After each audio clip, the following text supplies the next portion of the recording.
I think this is a good thing for our industry as a whole. It'll be adding experience levels into the cockpit that are needed. Cherry Capital Airport Director Kevin Klein backs proposed FAA guidelines that will require additional training for pilots. Local aviation leaders at NMC are also on board with the idea of having pilots spend more time in the sky before manning a commercial plane. Essentially what's going to happen is instead of requiring just a commercial multi-engine rating, which essentially you'd have about 300 hours at that time when you got those ratings, would require an air transport pilot's license. And essentially you're looking at 23 years of age and 1,500 hours.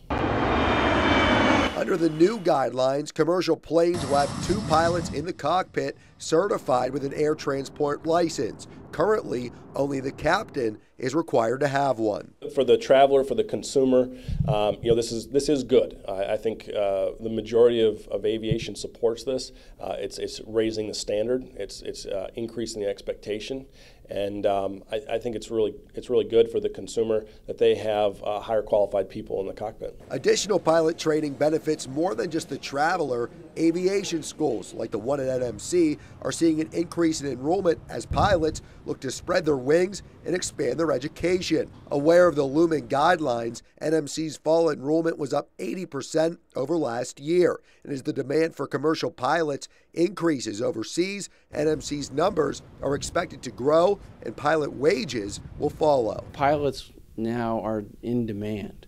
So this is actually a good thing, is that we're going to see the pilot opportunity for careers for pilots, I think, grow. I think the wages for pilots are probably at an all-time low at this point, but there's going to be competition now. The new FAA guidelines are expected to be signed off on in August. They would take effect in September of this year.